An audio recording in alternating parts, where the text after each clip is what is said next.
1962년 홍콩. 순 여사는 자신의 집방 한 칸에 새를 놓습니다. 얼마 후 한 여성이 방을 보러 옵니다. 첸의 부인인 그녀의 이름은 수입니다. 방을 둘러본 수는 입주 계약을 맺습니다.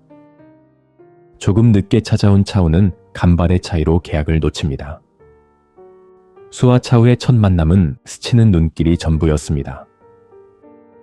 방 계약을 놓치고 아쉬운 마음을 뒤로 한 채 돌아가려는 차우에게 순 여사는 바로 옆집 구씨 아저씨의 집을 추천해줍니다. 마침 그곳도 방 한 칸이 비어 있었던 것입니다. 그렇게 해서 첸 부부는 순 여사의 집에, 차우 부부는 바로 옆집인 구씨 아저씨의 집에 나란히 새를 들어 살게 됩니다. 이사 날짜도 같습니다. 이삿날, 왜 남편이 보이지 않는지 순 여사가 묻자 수는 남편이 해외 출장을 갔다고 대답합니다. 수의 남편인 첸은 자주 일본으로 장기 출장을 갑니다. 차우 부부의 집에 잘못 옮겨진 첸 부부의 짐을 가져다 주며 차우와 수는 인사를 나눕니다. 시간이 흐른 후 이웃 주민들은 종종 순 여사의 집에서 마작을 하거나 함께 식사를 합니다. 그곳은 항상 시끌벅적합니다. 차우 부부와 첸 부부 역시 자연스럽게 가까워집니다. 수는 여행사 사장의 비서로 일하며 종종 사장의 외도에 도움을 주는 역할을 하기도 합니다. 남편이 출장을 가면 함께 식사를 하자는 순 여사의 제안을 마다하며 언제나 수는 근처의 노점에서 국수를 사와 혼자 저녁을 해결합니다. 신문사에서 일하는 차우는 야근이 잦고 차우의 아내는 서서히 그에게서 마음이 떠납니다. 차우의 부탁으로 수의 남편, 즉 첸은 출장에서 돌아오며 차우 부부에게 전기밥솥을 사다 줍니다. 차우가 돈을 지불하려고 하자 첸은 차우의 아내가 이미 지불했다고 대답합니다. 수가 구독하는 신문을 차우가 빌려보기도 하고 차우가 소장한 무협소설들을 수가 빌려보기도 합니다. 차우 부부는 점점 사이가 멀어집니다. 호텔에서 일하는 차우의 아내는 매일 야근을 핑계로 집에 늦게 들어갑니다. 호텔로 찾아간 차우는 아내가 야근을 하지 않았음을 호텔 직원에게 듣게 됩니다. 그제야 그는 뭔가가 잘못되어 가고 있음을 깨닫기 시작합니다. 수가 국수를 사서 보온병에 담아가는 나날이 이어집니다. 그 노점을 차우도 즐겨 찾습니다. 항상 아내가 저녁을 먹고 들어오기 때문입니다. 가게 앞에서 두 사람은 가볍게 눈인사를 나누며 스치듯 지나칩니다. 차우의 직장 동료이자 친구인 아핑은 차우의 아내가 다른 남자와 함께 있는 걸 봤다고 그에게 알립니다.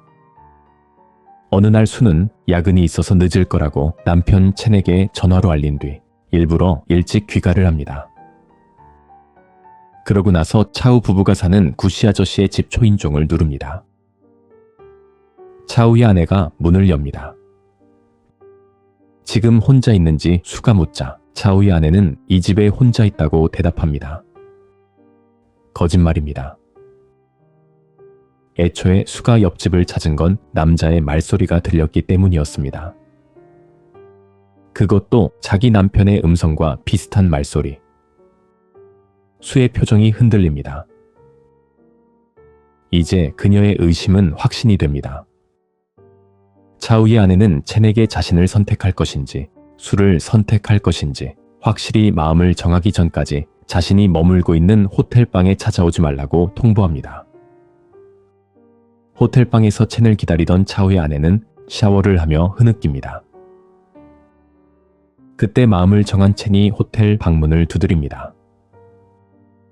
얼마의 시간이 흐른 후 수는 다시 국수를 사러 노점으로 향합니다. 그리고 국수를 먹고 나오는 차우와 마주칩니다. 갑자기 비가 내립니다.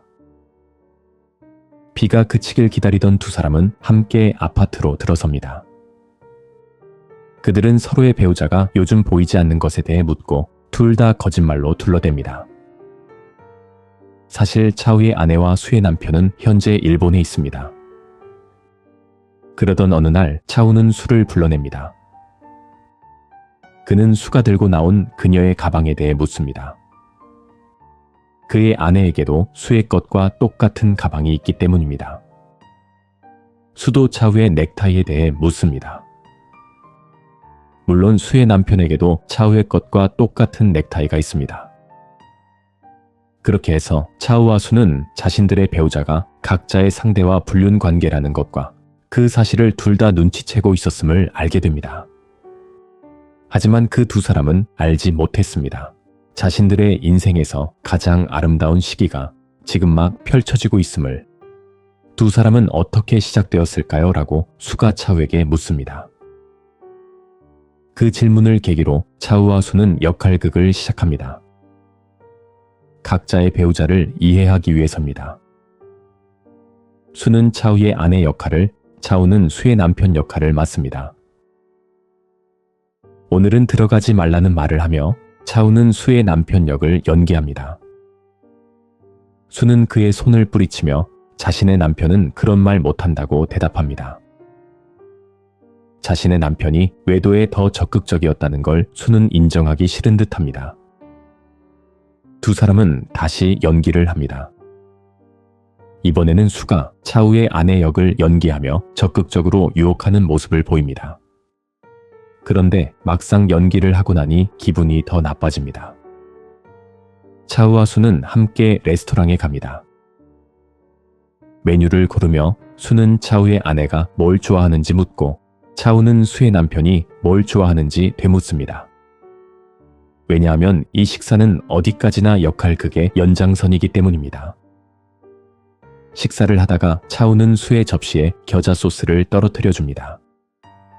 수는 아내분이 매운 걸 잘 먹나 보라고 대답합니다. 얼마 뒤 두 사람은 다시 레스토랑을 찾습니다. 회사에 왜 전화했는지 수가 차우에게 묻습니다. 차우의 아내 연기를 한 것입니다. 그냥 목소리가 듣고 싶었다고 차우는 대답합니다. 수의 남편 역을 연기한 것이겠지만 그의 말과 표정이 실제와 헷갈릴 정도로 매우 자연스럽습니다. 살짝 당황한 수는 애써 자신의 마음을 추스른 후에 능글맞은 게 꼭 남편 같다고 대답합니다. 두 사람은 택시 뒷좌석에 나란히 앉아 있습니다. 차우가 수의 손 위에 슬그머니 자신의 손을 포개자 수는 손을 치웁니다. 일본에 있는 차우의 아내에게서 편지가 옵니다. 차우는 그 편지를 읽은 후 구겨버립니다. 이미 짐작하고 있긴 했지만 어쨌든 그녀가 차우를 버렸다는 사실이 공식화된 것입니다. 수는 그 두 사람이 뭘 하고 있을지 궁금해합니다. 이제 차우와 수는 호텔에 있을 그들을 연기합니다. 돌아오는 길에 차우는 먼저 택시에서 내려 걸어갑니다. 그때 갑자기 비가 쏟아지고 차우는 비를 쫄딱 맞습니다. 다음 날 친구 아핑은 몸살에 걸린 차우의 병문안을 옵니다. 수는 아핑에게서 차우가 참깨죽을 먹고 싶어 한다는 걸 알게 됩니다. 수는 참깨죽을 만들어 우연을 가장하여 그에게 전해줍니다. 얼마의 시간이 흐른 후 집 앞 거리에서 우연히 마주친 두 사람은 이런저런 대화를 나눕니다. 차우는 무협 소설을 쓰고 있다고 말하며 수에게도 그 소설을 함께 쓰자고 제안합니다. 그렇게 해서 두 사람은 함께 소설을 쓰기 시작합니다. 그들이 쓴 소설이 신문에 연재되고 두 사람은 차우의 방에서 작품에 대해 이야기합니다. 사람들이 예상보다 일찍 돌아오는 바람에 수는 방에서 나갈 수가 없습니다. 그들은 구씨 아저씨의 집에서 마작판까지 벌입니다. 결국 다음날 오후까지 수는 꼼짝없이 차우의 방에 갇힌 신세가 됩니다. 사이즈가 맞지 않는 차우의 안에 하이힐로 갈아 신고 수는 마침내 집 안이 잠잠해진 틈을 타 자신의 집으로 돌아옵니다. 돌아오자마자 하이힐을 벗어던집니다. 수가 신고 있었던 그녀의 실내화는 여전히 차우의 방에 남아 있습니다. 주위의 시선을 신경 쓰기 싫은 차우는 따로 작업실을 마련하기로 합니다. 작업실에서 함께 작품을 쓰자고 차우는 수에게 제안합니다. 하지만 두 사람 사이에 지켜야 할 선이 모호해지는 것을 걱정한 수는 그의 제안을 거절합니다. 차우가 마련한 작업실은 호텔 방입니다. 이제 그는 집필 활동에만 전념합니다. 집에도 들어가지 않습니다. 수는 그의 직장에 전화를 걸어보지만 동료 직원은 그가 행방을 감춘 채 글만 쓰고 있다는 소식을 전합니다.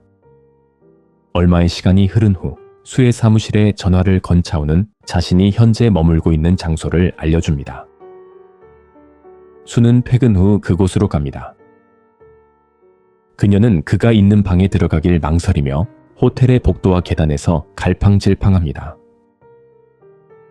수를 기다리던 차우는 이윽고 노크 소리가 들리자 보일 듯 말 듯 미소를 짓습니다. 하지만 두 사람 사이에는 아무 일도 없었고 선을 지킬 수 있었던 수는 한결 가벼운 마음으로 돌아갑니다. 당신이 정말 올 줄 몰랐다고 차우가 말하자 수는 우리는 그들과 다르다고 대답합니다. 호텔 방에서 그들의 공동 집필이 이어집니다. 그들은 행복해 보입니다. 오랜만에 역할극을 하다가 감정이 복받친 수는 차우의 품에 안겨옵니다. 그의 품에 안긴 수는 자신이 그은 선이 모호해지고 있음을 느낍니다. 순 여사가 매일 늦게 들어오는 수에게 따끔한 충고를 합니다. 수는 자신의 감정을 누르고 다시 분명한 선을 긋기로 마음을 먹습니다. 그녀는 자신의 작업실에 와달라는 차우의 부탁을 거절합니다. 차우와 거리를 두고 나서 그녀는 이웃들과 어울려 보려고 노력합니다. 하지만 그녀의 머릿속은 하나의 생각으로 가득합니다. 차우는 집필을 그만두고 다시 일상의 업무로 복귀합니다. 어쩌면 그는 수가 없는 집필은 무의미하다고 느꼈는지도 모릅니다. 그의 머릿속도 하나의 생각으로 가득합니다. 갑작스러운 비가 쏟아지는 저녁, 차우는 비를 맞으며 집으로 달려가다 처마 밑에서 비를 피하는 수를 만납니다. 함께 비가 그치길 기다리며 차우는 수에게 싱가폴로 전근을 가게 되었다고 소식을 전합니다. 그러면서 그는 그녀에 대한 자신의 마음을 고백합니다. 차우는 수에게 자신을 도와달라며 마음의 준비를 하기 위해 헤어지는 순간을 미리 연기해보고 싶다고 말합니다. 각자의 배우자를 연기하는 역할극이 아니라 이번에는 그들 자신을 연기하는 것입니다.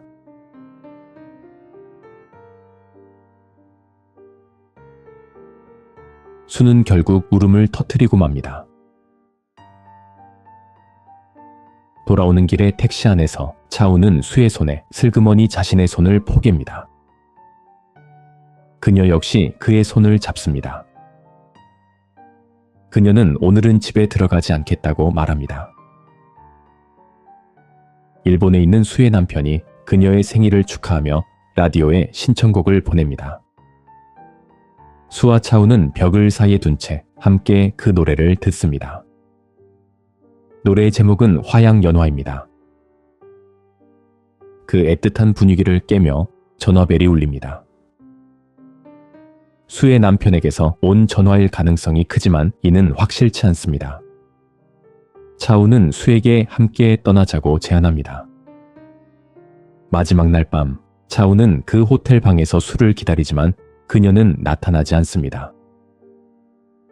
수가 뒤늦게 호텔 방을 찾지만 이미 그가 떠난 후입니다. 당신과 함께 가겠다고 그녀는 대답합니다. 그러나 그녀의 말은 자신의 머릿속에만 머물러 있습니다. 싱가폴. 차우가 아끼던 물건이 사라졌습니다. 그는 자신의 방에 누군가 다녀갔음을 눈치챕니다. 차우와 그의 친구 아핑은 함께 식사를 하며 대화를 나눕니다. 옛날 사람들은 숨기고 싶은 비밀이 있을 때 산의 나무에 가서 구멍을 내고 거기에다 비밀을 말한 후 그 구멍을 진흙으로 메운다고 차우는 말합니다. 차우의 방에 왔던 사람은 수였습니다. 차우의 방에서 수는 직장에 있는 그에게 전화를 걸지만 결국 아무 말도 하지 않았습니다. 그의 음성을 듣는 순간 어쩌면 그녀는 그 아름다웠던 시절이 이미 지나갔음을 깨달았는지도 모릅니다. 그녀는 원래 자신의 것이었던 실내화를 가져갑니다. 차우가 아끼던 물건은 수가 예전에 두고 갔던 그 실내화였음이 드러납니다. 1966년 홍콩. 수는 오랜만에 자신이 예전에 살던 순 여사의 집을 찾습니다. 멀리 떠나는 순 여사가 집을 새 놓는다는 사실을 알게 된 수는 입주를 생각해 보겠다고 대답합니다. 창밖을 보며 과거를 생각하는 수에게 감정이 밀려듭니다. 얼마의 시간이 흐른 뒤 차우도 오랜만에 자신이 예전에 살던 구씨 아저씨의 집을 찾습니다. 구씨 아저씨는 이미 홍콩을 떠났고 새로운 주인이 그를 맞이합니다. 옆집에 누가 사는지 묻자 주인은 엄마와 어린 아들이 살고 있다고 대답합니다. 차우는 살짝 동요하며 알 수 없는 미소를 짓습니다. 돌아가는 길에 그 집 앞에서 그는 생각합니다. 어쩌면. 그런데 수에게 어린 아들이 있습니다. 옆집에 수가 살고 있었던 것입니다. 그 아들은 어쩌면 수가 오늘은 집에 들어가지 않겠다고 말했던 그날 갖게 된 아이인지도 모릅니다. 1966년 캄보디아. 차우는 앙코르와트 사원 벽의 구멍에 자신의 비밀을 속삭인 후 진흙으로 봉이 납니다. 세월이 흐르고 그 진흙에 풀이 자라 있습니다. 그가 묻은 비밀은 영혼 속에 잠겨 있습니다. 1962년 차우는 수와 만나 사랑에 빠집니다. 1963년 그 둘의 사랑은 결국 이루어지지 않았고 차우는 수를 잊기 위해 싱가폴로 전근을 갑니다. 그리고 그곳에서 삶의 허무함을 달래려다 도박에 빠지고 맙니다. 1966년 여전히 술을 잊지 못하는 차우는 캄보디아에 가서 앙코르와트 사원 벽의 구멍에 자신의 비밀을 묻어둔 후 싱가폴로 돌아옵니다. 그는 홍콩에서 새 출발을 하고 싶지만 도박으로 많은 돈을 날린 터라 곤란한 상황에 놓여 있습니다. 이때 프로 도박사인 일명 검은 거미가 차우를 도와줍니다. 소문만 무성할 뿐 그녀의 과거는 철저히 베일에 쌓여 있습니다. 항상 왼손에 검은 장갑을 끼고 다니는 이유가 사기 도박을 하다 걸려 손을 잘렸기 때문이라는 이야기가 있지만 확인된 내용은 아닙니다. 어느 날 우연히 식당 옆 테이블에서 식사를 하는 그녀에게 차우가 말을 걸며 대화가 시작됩니다. 홍콩으로 돌아갈 여비를 벌기 위해 도박을 한다는 얘기를 차우에게서 들은 그녀는 제안을 하나 합니다. 차우의 남은 미천을 이용해서 그가 지금까지 잃었던 돈을 되찾게 해주겠다는 제안입니다. 대신 본전을 찾고 나면 다시는 도박판에 발을 들이지 말 것을 그녀는 조건으로 내겁니다. 또한 그녀에게 딴 돈의 10%를 수수료로 지불해야 합니다. 차우는 그녀의 제안을 받아들입니다. 그날 이후 두 사람은 매일같이 카지노로 가서 도박을 하고 돌아오는 길에는 역 근처의 노점에서 함께 식사를 합니다. 마침내 그녀는 그간 잃었던 돈을 전부 되찾아줍니다. 정산을 끝낸 후 차우가 그녀에게 이름을 묻자 그녀는 자신의 이름이 수라고 대답합니다. 차우가 싱가폴로 오게 된 것도 수 때문이고 다시 홍콩으로 돌아갈 수 있게 된 것도 수 때문인 셈입니다. 차우는 그녀에게 자신이 사랑했던 수에 대한 이야기를 들려줍니다. 그녀는 차우가 아직 과거의 수를 잊지 못하고 있음을 눈치챕니다. 차우가 그녀의 과거에 대해 묻자 그녀는 하이로우 게임을 해서 그가 이기면 말해주겠다고 대답합니다. 그리고 차우는 프로 도박사인 그녀를 이기지 못합니다. 홍콩으로 떠나기 이틀 전 차우는 카지노로 찾아가 그녀에게 함께 홍콩으로 가자고 제안합니다. 하지만 그녀에게는 말 못할 어두운 과거가 있는 듯합니다. 다시 그녀는 게임을 해서 그가 이기면 함께 가겠다고 대답합니다. 이번에도 차우는 그녀를 이기지 못합니다. 당신은 지금까지 만난 남자들 중에 자신에게 가장 따뜻하게 대해준 사람이며 벌써부터 당신이 그리워지려 한다고 그녀는 차우에게 말합니다. 그녀가 안아달라고 하자 그는 그녀에게 다가가 입을 맞춥니다. 나중에라도 과거에서 벗어나게 되면 그때 자신을 찾아와 달라고 차우는 그녀에게 말합니다. 돌아오는 길에 그는 그 말이 자기 자신에게 하는 말이었음을 깨닫습니다. 또한 그는 그녀에게서 과거에 사랑했던 술을 찾고 있었으며 그녀도 그걸 느끼고 있었으리라는 걸 깨닫습니다.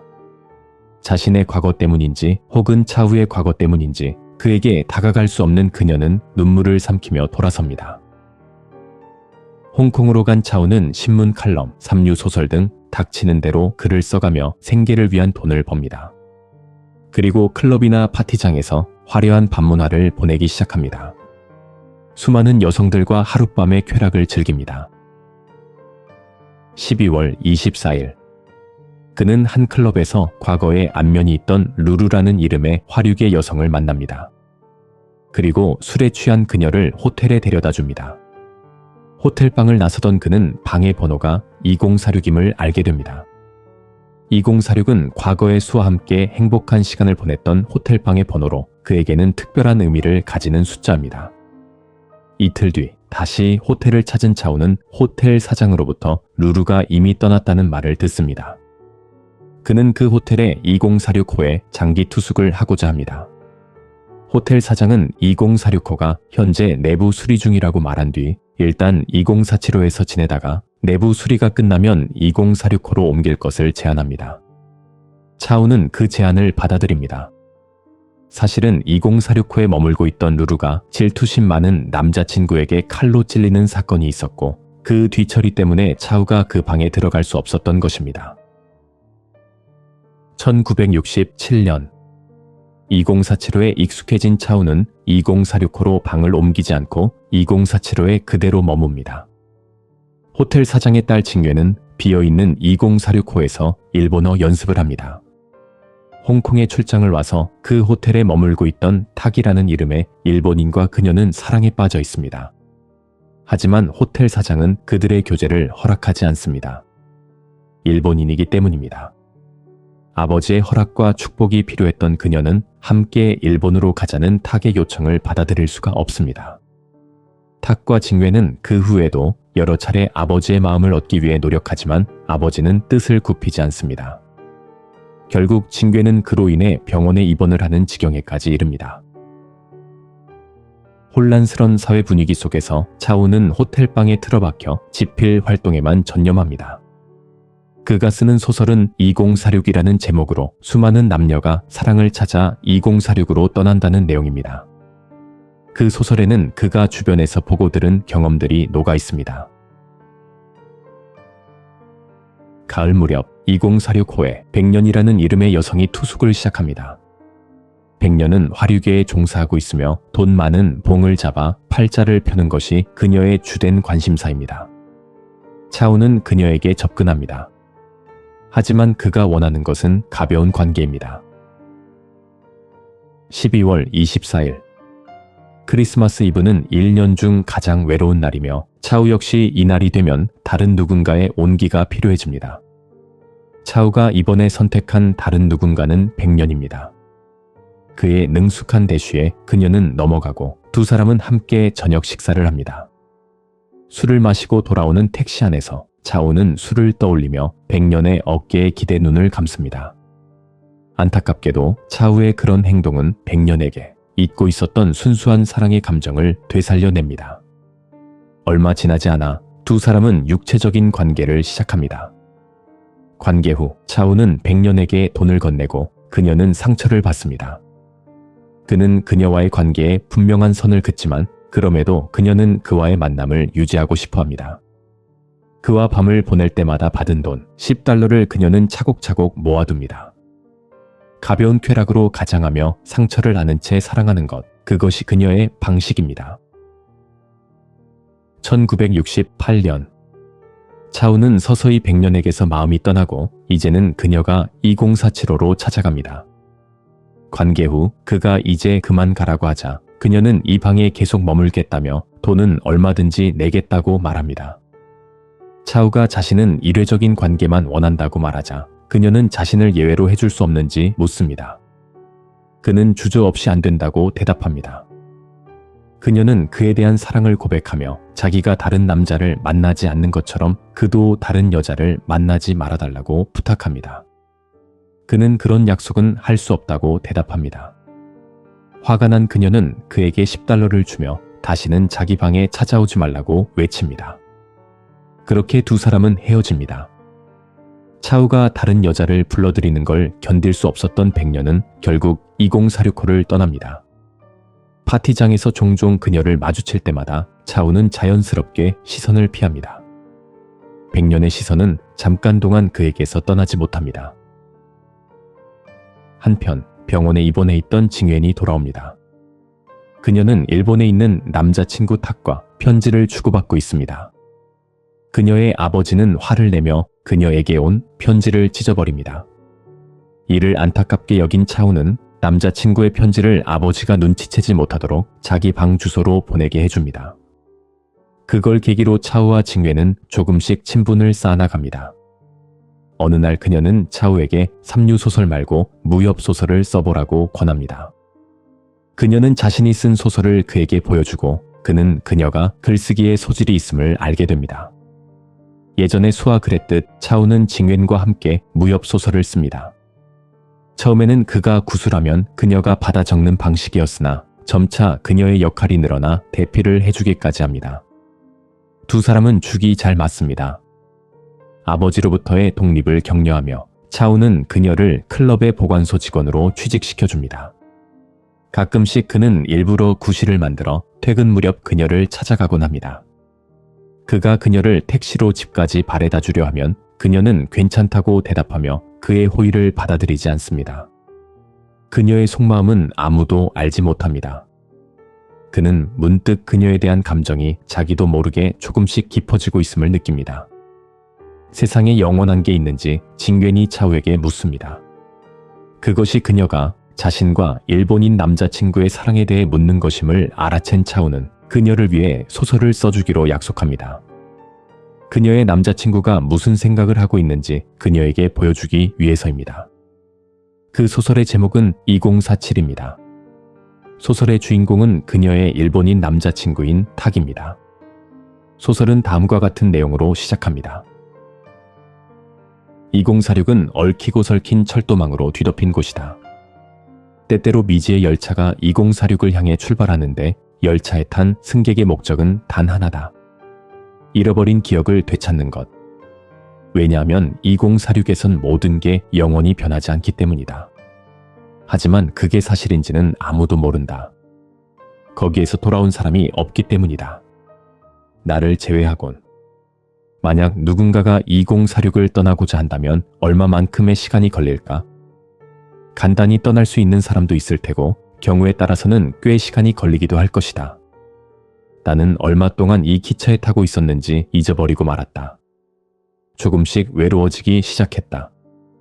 왜 2046을 떠나온 건지 열차의 관리인이 물었다. 나는 애매하게 이렇게 대답했다. 그 옛날 말 못할 비밀이 있는 사람은 산에 올라가 나무에 구멍을 파고 그 구멍의 비밀을 속삭인 뒤 흙으로 막아버렸죠. 그런 비밀은 영원히 묻혀졌어요. 소설을 써 내려가며 차우는 그 일본인 주인공이 바로 자기 자신임을 깨닫습니다. 그가 2046에 간 데에는 두 가지 이유가 있습니다. 첫 번째는 혹시 자신처럼 기억을 되찾기 위해 2046에 온 그녀를 만날 수 있지 않을까 하는 기대에서입니다. 하지만 그곳에 그녀는 없었습니다. 두 번째 이유는 그녀가 자신을 사랑했는지 사랑하지 않았는지 알기 위해서입니다. 하지만 그가 그랬듯 그녀도 자신의 비밀을 구멍 속에 봉인해버린 것인지 그에 대한 답은 그곳에 존재하지 않았습니다. 이제 그는 2046에 머무를 이유가 없습니다. 소설 2047은 2046을 떠나고자 하지만 2046의 철도망을 끝없이 맴돌기만 할 뿐인 어느 열차 안에서 벌어지는 이야기입니다. 그리고 주인공은 바로 차우 자신입니다. 열차 관리인은 이 기차 여행이 처음에는 지루하겠지만 곧 익숙해질 거라고 말합니다. 헌신적인 안드로이드 승무원을 최대한 이용하되 절대로 승무원과 사랑에 빠지지는 말라고 당부합니다. 안드로이드와 사랑에 빠지는 사람이 어디 있냐고 그가 묻자 관리인은 그런 경우가 종종 있다며 자기도 모르게 감정이 깊어질 수 있다고 경고합니다. 승객을 위한 지침서에는 122에서 125 구역을 통과하는 동안 열차에 충분한 난방이 공급되지 않아 승객들은 서로의 체온으로 추위를 견뎌내야 한다고 적혀 있습니다. 크리스마스 무렵의 외로움을 상징하는 듯 보입니다. 열차의 승객은 그 외에는 없었기 때문에 그는 어쩔 수 없이 안드로이드 승무원의 온기로 추위를 견딥니다.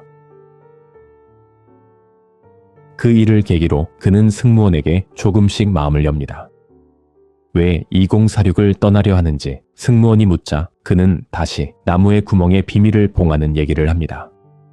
그녀는 손가락으로 구멍을 만들어 자신이 나무가 되어주겠다고 말합니다. 자기도 모르게 그는 그녀에게 입을 맞춥니다.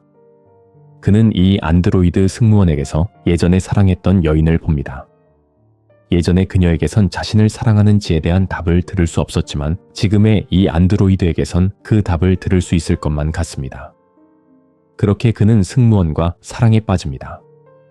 그는 그녀에게 함께 여길 떠나자고 제안합니다. 그녀는 아무런 대답도 하지 않습니다. 그는 그 침묵의 의미가 궁금합니다.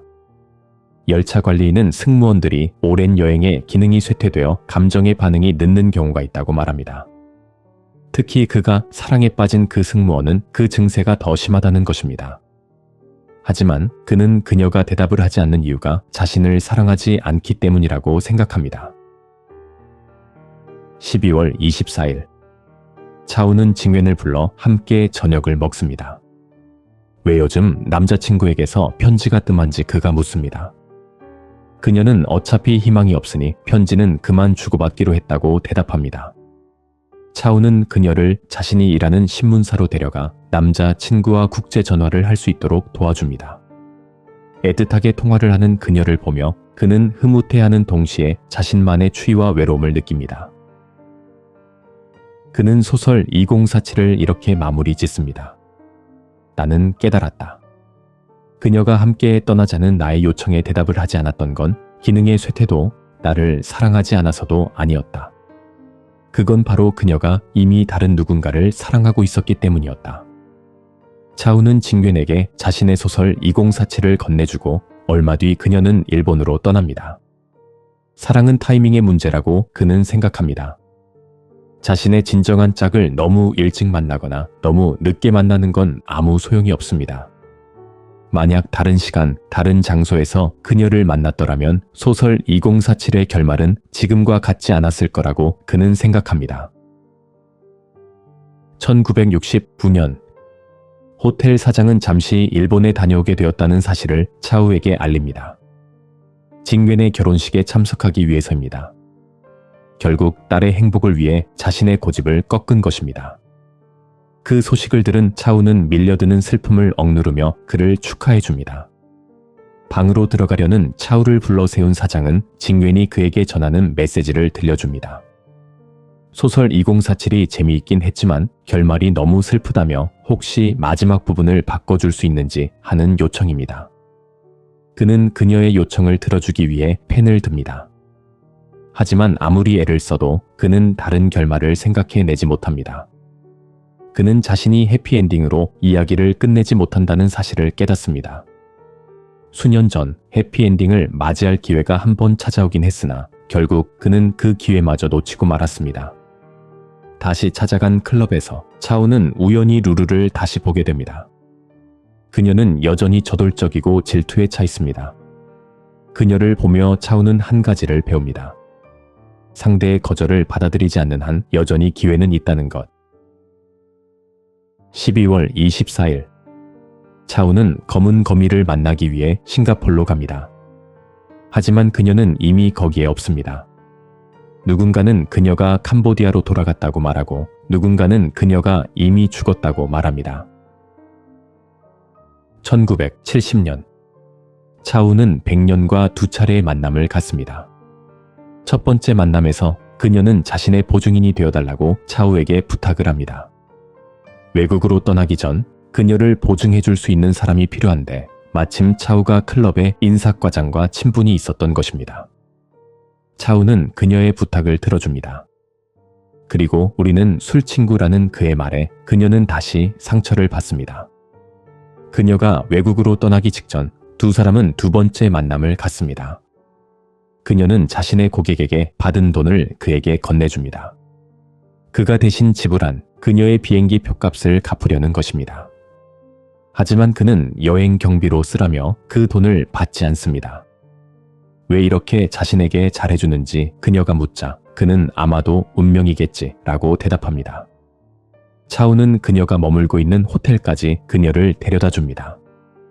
예전으로 다시 돌아갈 순 없는지 그녀가 묻습니다. 함께 있어달라고 마지막으로 부탁을 합니다. 그는 자신의 것 중 한 가지만큼은 아무에게도 빌려줄 수 없다고 대답합니다. 그러고 나서 그녀의 손을 뿌리치고 나옵니다. 그것이 100년과의 마지막입니다. 인생에 단 한 번뿐인 진실한 사랑이 끝난 후 이처럼 그는 2046이라는 어둡고 긴 터널을 홀로 걸으며 그림자 같은 여인들과 그림자 같은 사랑을 하고 있습니다. 2046을 떠나고 있다고 말은 하지만 사실 그는 자신의 기억을 잃고 싶지 않습니다. 첫 번째 이야기. 경찰인 이 남성의 이름은 지무입니다. 지무는 얼마 전 여자친구 메이와 헤어졌습니다. 이곳은 메이가 즐겨 찾는 미드나잇 익스프레스라는 이름의 가게입니다. 지무는 일이 끝나면 이 가게에 와서 메이가 나타나기를 기다리지만 그녀는 나타나지 않습니다.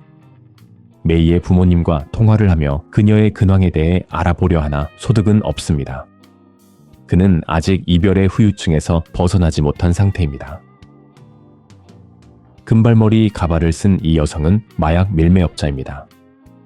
그녀는 술집 사장인 보스로부터 지령을 받고 인도인들을 마약 운반책으로 이용합니다. 마약은 옷과 짐, 신발, 항문 등에 숨겨집니다. 그녀는 운반책들을 데리고 공항으로 갑니다. 그런데 그녀가 출국 수속을 받는 동안 전부 어디론가 사라집니다. 아무리 찾아도 없습니다.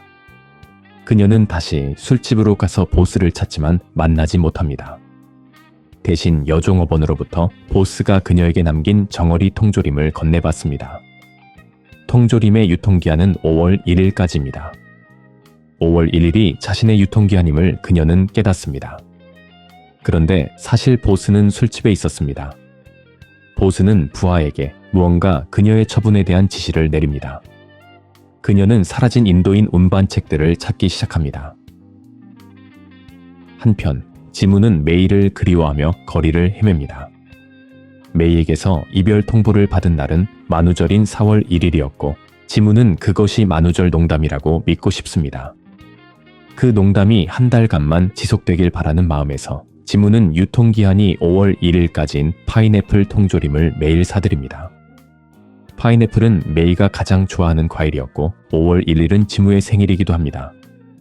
유통기한이 5월 1일까지인 파인애플 통조림을 30개 모을 때까지 메이가 돌아오지 않는다면 모든 걸 잊기로 지무는 마음을 먹습니다. 그리고 4월 30일이 됩니다. 그녀는 홍콩을 뜨기 위해 기차표를 예약합니다. 그런 다음 코인 로커에 보관해 두었던 권총을 챙깁니다. 홍콩을 떠나기 전 그녀는 자신을 이렇게 궁지로 몰아넣은 자들에게 복수를 하고 싶습니다. 그녀는 사진을 들고 인도인들을 대상으로 수소문을 합니다. 마침내 옷가게를 하는 그 운반책들의 지인을 찾아냅니다. 하지만 그 옷가게 주인은 모른다고 잡아댑니다. 그녀는 다급한 마음에 옷가게 주인의 딸을 납치합니다. 그런 다음 1시간 내로 그 사라진 운반책들에 대한 정보를 알아내지 못할 시 딸을 영원히 보지 못할 거라고 협박합니다. 딸은 맛있게 아이스크림을 먹고 있습니다. 옷가게의 주인은 괴로워합니다. 1시간이 지나도 옷가게의 주인은 정보를 내놓지 못하고 그녀는 그가 아무것도 모른다고 판단해 딸을 돌려줍니다. 한편 지명 수배범을 잡은 지무는 습관처럼 좋은 소식을 알려주기 위해 메이에게 전화를 겁니다. 그런데 전화를 받은 사람은 낯선 남자입니다. 편의점에 들어간 그는 유통기한이 5월 1일인 파인애플 통조림이 있는지 묻습니다. 점원은 유통기한이 지난 통조림들이 담겨있는 박스를 통째로 그에게 건넵니다.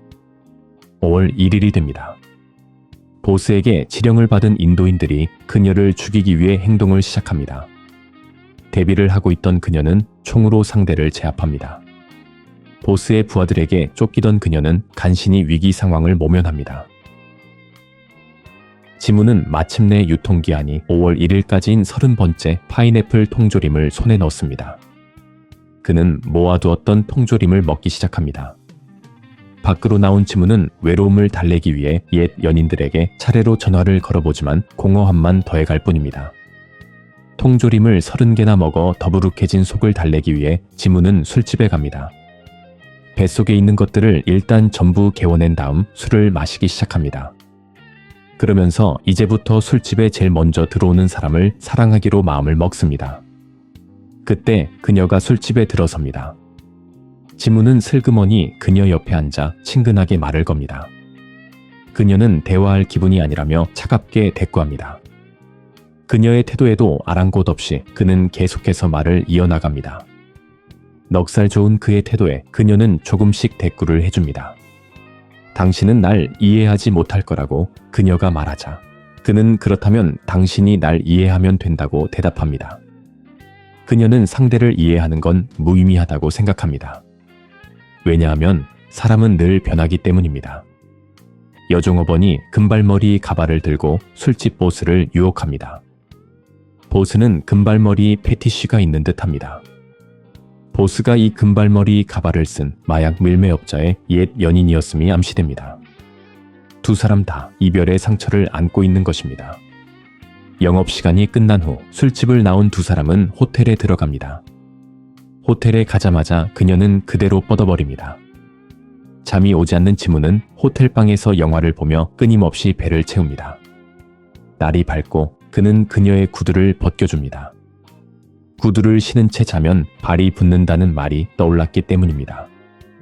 그는 넥타이로 그녀의 구두를 닦아주기까지 합니다. 그러고 나서 조용히 호텔방을 나섭니다. 그가 나가는 기척에 그녀는 잠에서 깨어납니다. 비가 내리기 시작합니다. 비를 맞으며 지무는 운동장을 달립니다. 눈물이 나오지 않도록 몸 안의 수분을 다 빼내기 위해서입니다. 그는 가지고 있던 무선 호출기를 버리기로 합니다. 이제는 기다리는 연락이 없기 때문입니다. 그때 호출기에서 알람이 울립니다. 그는 음성 사서함 메시지를 확인합니다. 사서함 암호는 만년 동안 사랑해입니다. 그것은 생일을 축하한다는 금발머리 가발을 쓴 그녀에게서 온 메시지입니다. 그 한마디의 메시지를 들은 그는 그녀를 영원히 기억할 수 있기를 마음속으로 염원합니다. 한편 보스는 문득 고양이 울음소리를 듣습니다. 뒷문 밖으로 나와보니 정어리 통조림 주위에 새끼 고양이들이 모여 있습니다. 그녀가 뒤에서 나타나 보스를 총으로 쏴 죽입니다. 새끼 고양이들이 먹고 있던 건 보스가 그녀에게 준 유통기한이 5월 1일까지인 그 정어리 통조림입니다. 조깅을 마친 지무는 미드나잇 익스프레스에 들러 콜라를 주문합니다. 지무가 최근 연인과 헤어진 걸 아는 가게 주인은 그에게 페이라는 이름의 새로 들어온 직원을 만나보라고 권유합니다. 페이를 남자로 착각한 지무는 가게 주인의 제안을 거절합니다. 페이의 인연은 따로 있습니다. 두 번째 이야기. 미드나잇 익스프레스에 경찰 663이 들어옵니다. 그는 언제나 그랬듯 샐러드를 주문합니다. 가게 주인의 사촌 동생이기도 한 이 새로운 점원의 이름은 페이입니다. 페이는 언제나 캘리포니아 드리밍을 가게에 크게 틀어놓고 일을 합니다. 음악을 크게 듣는 걸 좋아하는지 그가 묻자 페이는 시끄러울수록 좋다고 대답합니다. 머리를 비울 수 있기 때문입니다. 그는 매일 찾아와 여자친구를 위해 샐러드를 포장해 갑니다. 페이는 주방에서 몰래 그를 힐끗거립니다. 그에게 마음이 있는 듯 보입니다. 멀어지는 그의 뒷모습을 물끄러미 바라봅니다. 어느 날 가게를 찾은 그는 샐러드 대신 커피를 주문합니다. 주인이 그 이유를 묻자 그는 여자친구가 떠났다는 사실을 알립니다. 뒤에서 귀를 쫑긋 세우고 있던 페이의 눈이 돌아갑니다. 그의 전 여자친구는 스튜어디스였습니다. 그가 휴가를 간 사이 가게를 찾은 전 여자친구는 그에게 전해달라며 편지를 맡깁니다. 주인은 몰래 편지를 뜯어봅니다. 그 편지를 직원들도 전부 돌려봅니다. 결국 페이도 그 편지를 읽습니다. 항로 변경으로 당신의 좌석은 취소되었다는 내용의 이별 통보 편지입니다. 봉투 안에는 취소 도장이 찍힌 항공권과 함께 그의 집 열쇠도 들어 있습니다. 페이는 몰래 열쇠를 챙긴 후 편지를 안내 보드에 꽂아 놓습니다. 그가 가게에 들릅니다. 페이는 그의 전 여자친구가 어제 가게에 찾아와서 편지를 맡기고 갔음을 알립니다. 페이가 편지를 건네자 그는 읽는 것을 주저합니다. 그러고는 편지를 잠시 보관해달라고 말한 뒤 가게를 떠납니다. 다음 날 그가 병가를 냈음을 그의 동료가 알려줍니다. 병가의 이유는 앞정에 찔려서입니다. 편지가 앞정에 찔린 채 안내 보드에 붙어 있습니다. 그는 집 안에만 틀어박혀 있습니다. 그에게는 집안의 물건들에 감정을 이입하며 말을 거는 묘한 취미가 있습니다. 시장에서 식재료를 옮기던 페이는 우연히 그와 만납니다. 그는 대신 짐을 옮겨줍니다. 페이는 돈을 모아 캘리포니아에 갈 거라고 그에게 말합니다. 그녀에게는 인생을 즐기는 것이 중요합니다. 페이가 자신과 함께 여행을 가자고 농담 반 진담 반으로 제안을 합니다. 그는 다음에 얘기하자며 대충 얼버무립니다. 가게에 보관 중인 편지 좀 빨리 가져가라고 페이가 말하자 그는 시간이 없다고 대답합니다. 주소를 알려주면 거기로 편지를 보내주겠다고 하자 그는 자신의 집 주소를 알려줍니다. 그의 집은 바로 이 근처입니다. 그는 페이에게 한번 놀러 오라고 지나가듯 말합니다. 그의 집 주소도 알고 열쇠도 있습니다. 그녀는 깊게 고민하는 타입이 아닙니다. 어느새 페이는 그의 집 앞에 있습니다. 몰래 열쇠로 문을 따고 그녀는 집 안으로 들어섭니다. 그녀는 자신의 행위를 일종의 몽유병 같은 거라고 합리화합니다. 하지만 그것은 깨어날 수 없는 몽유병입니다. 그는 종종 자신의 집에서 점심을 먹곤 합니다. 혹시나 전 여자친구가 돌아오지 않았을까 하는 기대에서입니다. 옷장 앞에서 숨어 있지 말고 나오라고 혼잣말을 하기도 합니다. 예전에도 그녀가 옷장 안에 숨어 있다가 그를 놀라게 한 적이 몇 번 있었기 때문입니다. 그런데 실은 옷장 안에 페이가 숨어 있었습니다. 혹시나 싶어 화장실을 확인해 보지만 거기에도 그의 전 여자친구는 없습니다. 다행히 페이는 들키지 않았고 그녀에게는 이 모든 상황이 재미있기만 합니다. 이제는 그가 밖에서 점심을 먹는지 미리 확인하는 치밀함까지 보입니다. 그의 집에서 페이는 화분에 물을 주기도 하고 캘리포니아 드리밍을 틀어놓은 채 장난감 비행기를 가지고 놀기도 하고 국수를 삶아 먹기도 합니다. 또한 그녀는 어항에 금붕어를 채워넣고 식탁볼을 바꾸고 슬리퍼를 교체하는 등 집안에서 전 여자친구의 흔적을 모조리 지워나갑니다. 심지어는 자신의 어릴 적 사진을 그의 거울에 붙여놓기까지 합니다. 전 여자친구에게서 온 부재중 전화 녹음을 페이는 잠시 망설인 후에 삭제해버립니다. 그러던 어느 날 그는 자신의 집으로 달려갑니다. 전 여자친구가 돌아온 것 같은 강한 느낌을 받았기 때문입니다. 그런데 집안이 온통 물바다입니다. 힘들게 수습을 하고 집을 나가려던 그는 문을 열자마자 페이와 마주칩니다.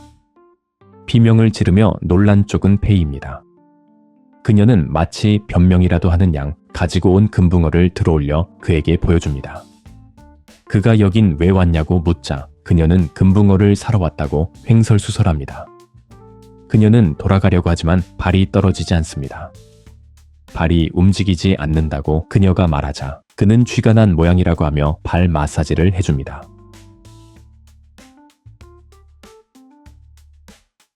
마사지 후 두 사람은 함께 소파 위에서 낮잠을 잡니다.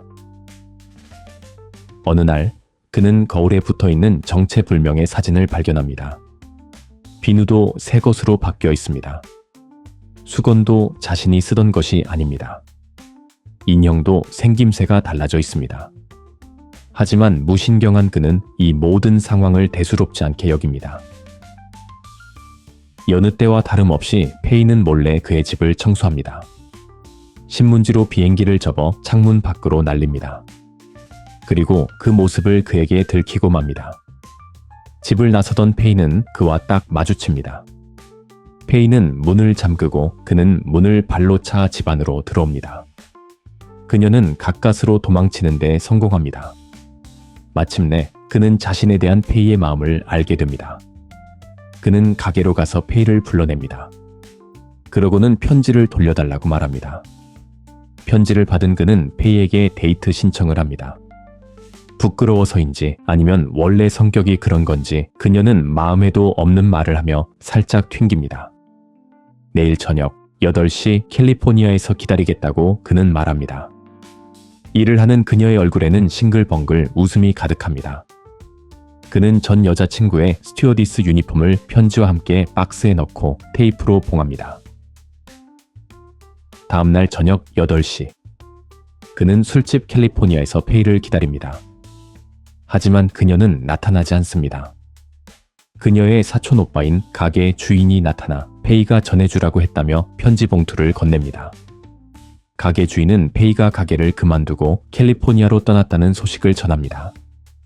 예전에도 그랬듯 그는 편지 내용을 확인하길 꺼려합니다. 그는 봉투를 편의점 앞 쓰레기통에 버립니다. 비가 쏟아집니다. 얼마 뒤 그는 다시 봉투를 되찾습니다. 다 젖어버린 편지지를 조심스럽게 꺼내 내용을 확인합니다. 페이에게서 받은 편지는 티슈에 어설프게 그려진 항공권입니다. 탑승 날짜는 1년 후입니다. 행선지는 물에 번져 보이지 않습니다. 사실 그와 약속했던 날 페이는 그보다 일찍 술집 캘리포니아에 갔었습니다. 그때 비가 내렸고 창밖을 바라보던 그녀는 문득 다른 캘리포니아의 날씨는 어떨지 궁금해졌습니다.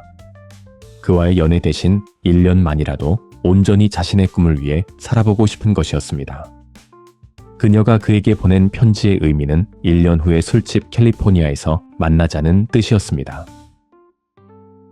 정확히 1년이 지난 후 스튜어디스 복장 차림의 그녀는 술집 캘리포니아에 앉아 비 내리는 창밖 풍경을 바라보며 그를 기다립니다. 그는 나타나지 않습니다. 그가 자신의 편지를 읽지 않은 거라고 그녀는 생각합니다. 비가 그치고 페이는 술집을 나옵니다.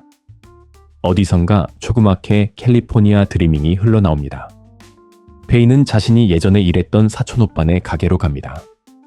내부 공사 중인 가게는 셔터가 반쯤 내려가 있습니다. 그녀는 셔터를 들어올리고 가게 안을 확인합니다. 그리고 그곳에서 뜻밖의 인물과 마주합니다. 그가 그 가게를 인수한 것입니다. 페이의 사촌오빠, 즉 원래 주인은 가게를 그에게 넘긴 뒤 가라오케를 차렸습니다. 캘리포니아는 어땠는지 그가 묻자 특별한 건 없었다고 그녀는 대답합니다. 그녀는 내일 아침 일찍 비행이 있으며 이번 비행은 좀 길 거라고 말합니다. 멀리에서라도 편지 한 통 써달라고 그가 부탁합니다. 써봤자 어차피 읽지도 않을 거 아니냐고 그녀는 툴툴거립니다.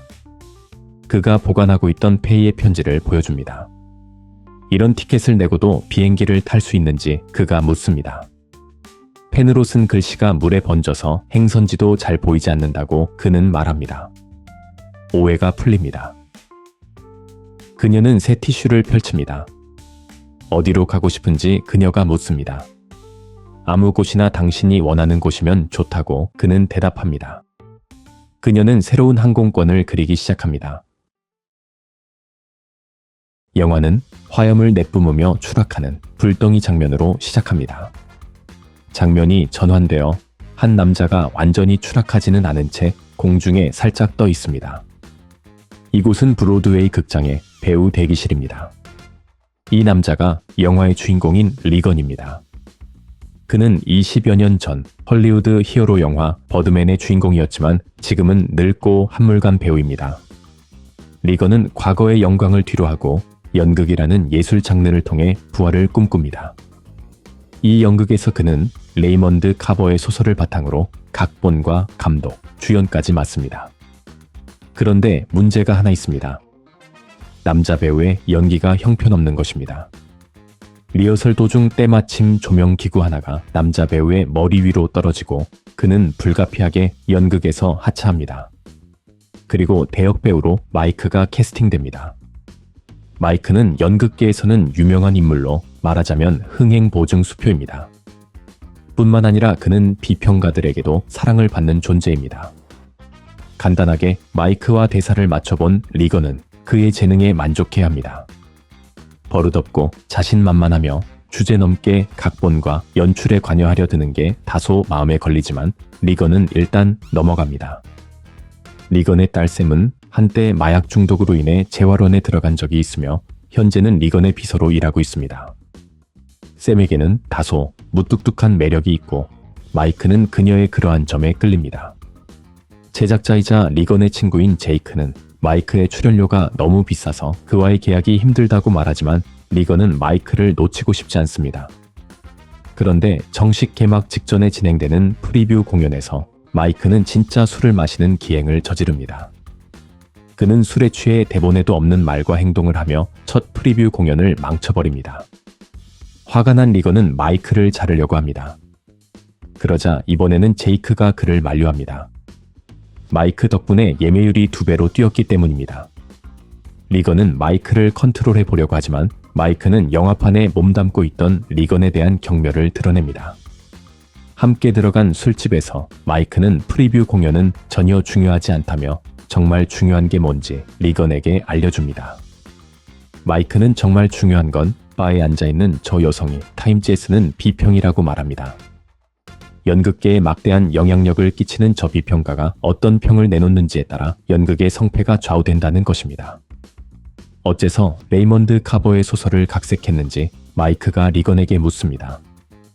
학창시절의 연극에서 레이먼드 카버가 리건의 연기를 칭찬하는 글을 냅킨에 적어 건네준 적이 있었고 그의 격려가 계기가 되어 배우가 되었다고 리건은 말합니다. 그의 말을 듣고 마이크는 코웃음을 칩니다. 마이크는 비평가에게 다가가 슬쩍 그녀의 의중을 떠봅니다. 그녀는 이미 리건이 마음에 들지 않습니다. 쫄쫄이 슈트를 입은 할리우드 광대라고 그녀는 리건에 대해 딱 잘라 말합니다. 리건은 아직 극장에 남아있는 샘을 발견합니다. 자신의 비서로 일해주고 있는 딸에게 고맙다는 말을 하던 리건은 문득 대마초 냄새를 맡습니다. 그로 인해 두 사람은 말다툼을 시작합니다. 리건이 이 연극에 목매는 이유는 예술을 위해서가 아닌 자신의 건재함을 알리기 위해서일 뿐이라고 샘은 말합니다. 하지만 사람들은 이 연극은 물론 리건에게 아무런 관심이 없으며 그는 이미 잊혀진 존재에 불과하다고 그녀는 마구 몰아붙입니다. 다 내뱉고 나서 샘은 미안해합니다. 리건이 총을 들고 아내의 불륜 현장을 찾아가는 것이 연극의 마지막 씬입니다. 한평생 타인의 사랑을 갈구해왔지만 결국 얻지 못하고 총으로 자신의 머리를 쏘는 것으로 연극이 끝이 납니다. 다음날 신문에 연극에 대한 기사가 실립니다. 그런데 신문의 첫 페이지를 장식한 건 마이크입니다. 게다가 기사에서는 레이먼드 카버에 대한 리건의 추억이 마이크의 것으로 바뀌어 있습니다. 리건은 크게 분노합니다.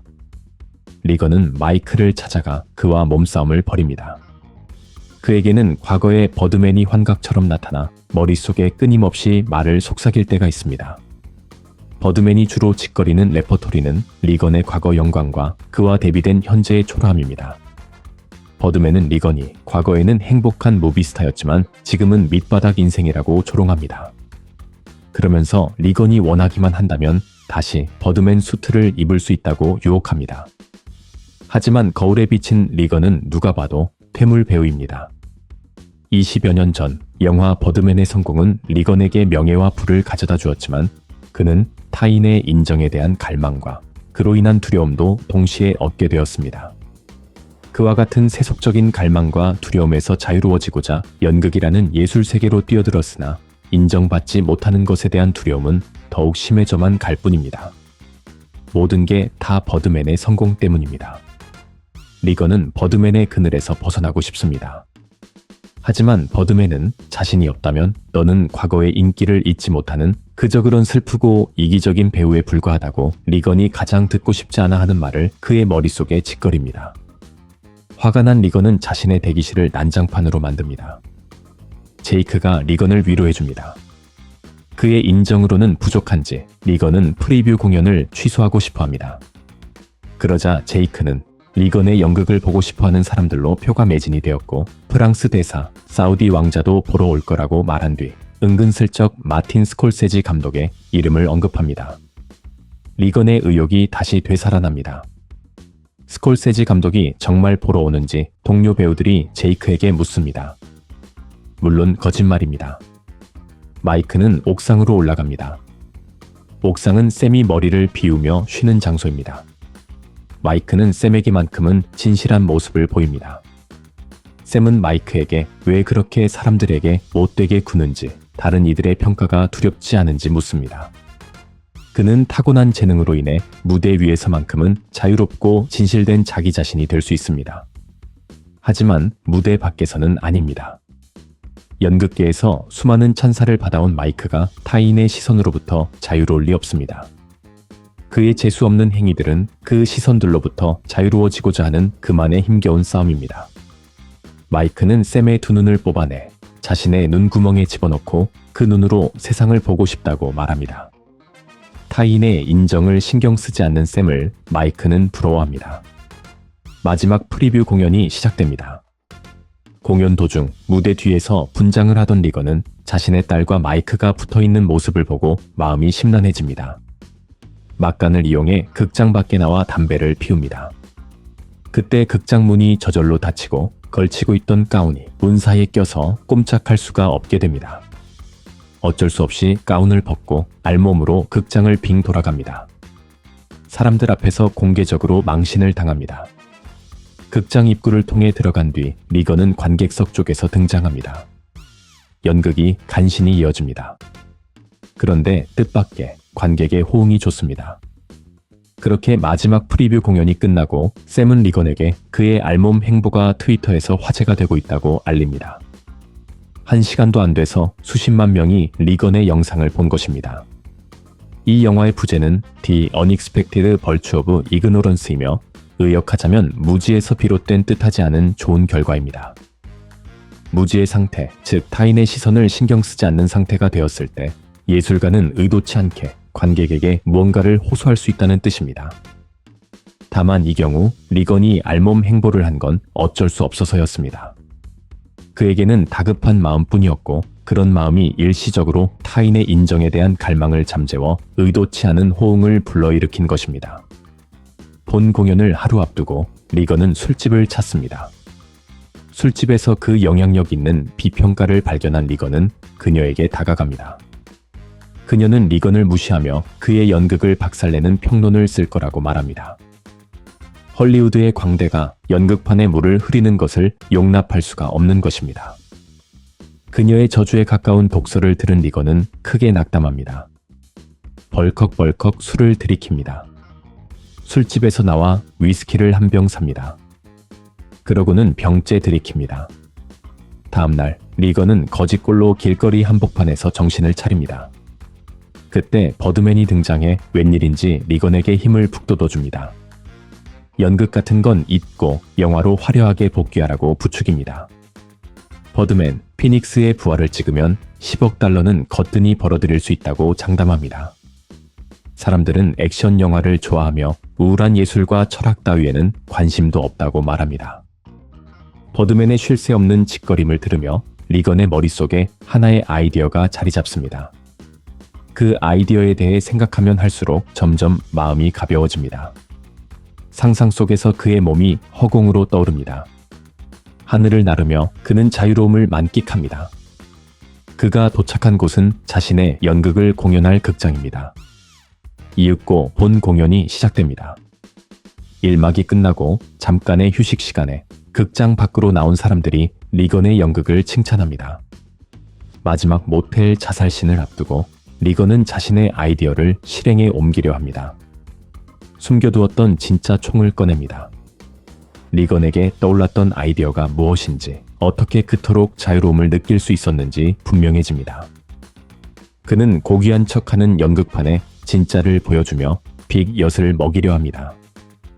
결의에 찬 표정으로 그는 마지막 씬을 연기하러 갑니다. 그를 두렵게 하는 건 이제 아무것도 없습니다. 무대에 들어선 리건은 진짜 총을 들이댑니다.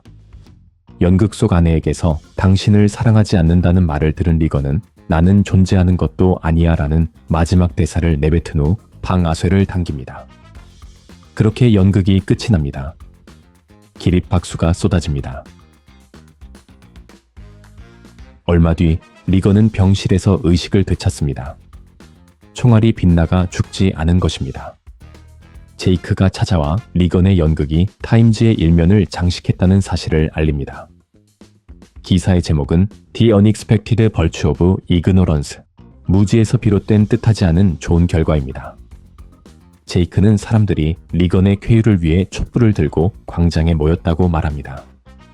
TV를 켜자 뉴스에서 사람들이 리건을 위해 기도하는 모습이 나옵니다. 그렇게 리건은 의도치 않게 과거의 영광을 되찾은 것입니다. 하지만 이건 리건이 원하는 게 아닙니다. 왜 아무 말도 없냐고 제이크가 묻습니다. 리건의 얼굴이 드러납니다. 그의 얼굴에 다른 버전의 버드맨 가면이 씌워져 있습니다. 사람들이 자리를 비운 틈을 타 리건은 주저없이 붕대를 벗습니다. 옆을 보니 버드맨이 변기에 앉아 있습니다. 버드맨은 리건에게 좀 삐친 것 같습니다. 그를 본 척만 척하며 입을 꾹 다물고 있습니다. 리건은 창가로 갑니다. 위를 올려다보니 새들이 하늘에서 자유롭게 날아다니고 있습니다. 그는 자신이 자유로워져 있음을 깨닫습니다. 병실로 들어온 샘은 빈 침대를 발견합니다. 열린 창문을 보고 그녀는 황급히 달려와 밖을 내다보지만 땅에는 그의 모습이 보이지 않습니다. 그녀는 이번에는 하늘을 올려다봅니다.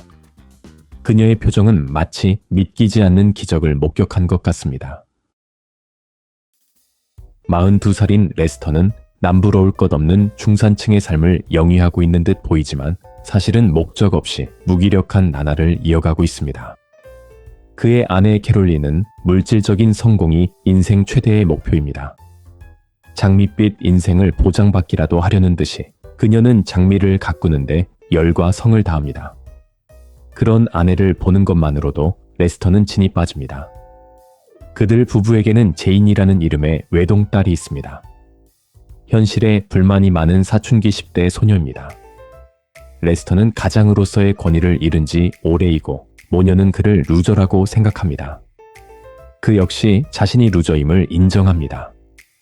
하지만 뭘 잃어버렸는지는 모릅니다.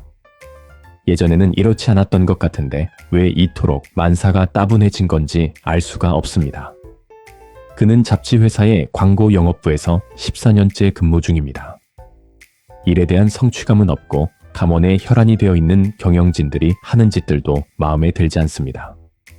캐롤린의 취향에 따라 고상한 분위기에서 저녁 식사를 하지만 가족 간의 친밀함은 찾아볼 수 없습니다. 제이는 아빠에게 불만이 있는 듯 보입니다. 반항적인 사춘기 시절을 보내고 있긴 해도 그녀가 정말 원하는 것은 아빠의 따뜻한 관심과 사랑입니다. 하지만 그 중요한 것이 아빠에게선 보이지 않습니다. 캐롤린은 부동산 중개인입니다. 버디라는 이름의 또 다른 중개인이 있는데 그는 한마디로 부동산 중개의 왕입니다.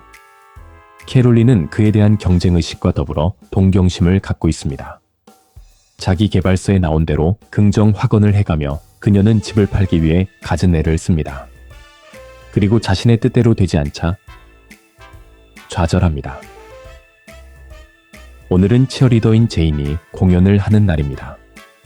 그 옆은 그녀의 단짝 친구 안젤라입니다. 제인은 친구 옆에서 쿨하고 반항적인 척 연기를 하며 자신의 부모님이 공연을 보러 오는 것이 신경 쓰이고 싫다는 듯이 말하지만 눈동자는 열심히 부모를 찾고 있습니다. 레스터는 딸의 공연을 보러 가는 걸 귀찮아합니다. 공연이 끝나면 바로 나가자고 심드렁하게 아내에게 말합니다. 그리고 얼마 지나지 않아 그는 딸의 친구 안젤라에게 반해버립니다.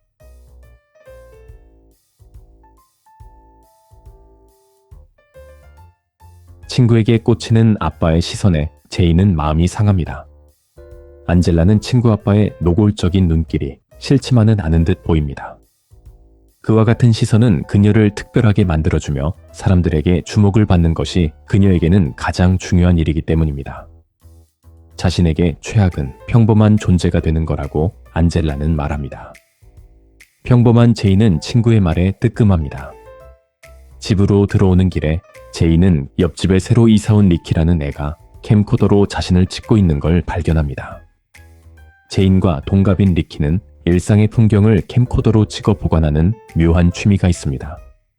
제인은 기분 나쁘다는 듯 리키에게 욕을 하지만 처음 받아보는 관심에 은근히 기분이 좋습니다. 레스터는 잠자리에 누워서도 온통 안젤라 생각뿐입니다. 그는 자신이 잊고 있었던 혹은 잃어버렸다고 생각한 무언가를 되찾은 것만 같습니다. 리키는 권위주의적인 해병대 출신 아버지와 그런 아버지에게 순종적인 어머니와 함께 살고 있습니다. 아버지는 특히 동성애에 대한 강한 혐오감을 갖고 있습니다. 리키는 아버지와의 논쟁은 되도록 피하며 마치 군대의 상관처럼 그를 대합니다. 학교에서 제인과 안젤라에게 리키가 다가갑니다. 중학교 때 리키와 알고 지냈던 안젤라는 그가 정신 이상자라고 제인에게 말합니다. 제인이 앞으로는 자신을 찍지 말라며 불쾌해하자 리키는 직설적으로 그녀에게 관심이 있다고 대답합니다. 그의 시선이 제인은 싫지 않은 듯합니다. 안젤라는 리키가 믿을 만한 사람이 못 되는데 그 이유는 자신에게 한 번도 눈길을 주지 않았기 때문이라고 말합니다. 캐롤린은 남편을 데리고 사업 관련 파티에 참석합니다. 그녀는 부동산 중개의 왕 버디에게 접근합니다. 그에게 잘 보이면 혹시나 사업적인 이득을 얻을 수 있지 않을까 하는 기대에서입니다.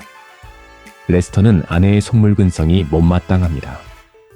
캐롤린과 버디 사이에 묘한 분위기가 형성되는 동안 웨이터 아르바이트를 하고 있던 리키가 레스터에게 접근합니다. 리키는 레스터에게 마리화나를 권하고 두 사람은 함께 마리화나를 피우며 친해집니다. 매니저가 농땡이를 부리면 급여를 안 주겠다고 하자 애초에 돈이 목적이 아니었던 리키는 그 자리에서 일을 관둡니다. 마약 공급책으로 돈을 벌고 있던 리키는 아버지의 눈을 속이기 위해 잡다한 아르바이트를 하는 모습을 보여야 했습니다. 리키는 레스터에게 언제든지 마리화나가 필요하면 자신을 찾으라고 말합니다. 부부가 파티에서 돌아오고 놀러와 있던 안젤라는 제인의 집에서 하룻밤을 묵기로 합니다. 밤중에 레스터는 몰래 딸의 방문에 귀를 대고 무슨 대화가 오가는지 엿듣습니다. 안젤라는 제인의 아빠가 귀엽다며 근육만 좀 더 키우면 훨씬 더 멋질 거라고 말합니다. 레스터는 곧바로 차고에서 운동을 시작합니다. 그는 무기력했던 자신의 삶을 변화시키려는 의욕을 불태웁니다. 이제는 아내와의 말싸움에서도 밀리지 않습니다. 안젤라로 인해 그는 자신이 다시 태어났다고 느낍니다.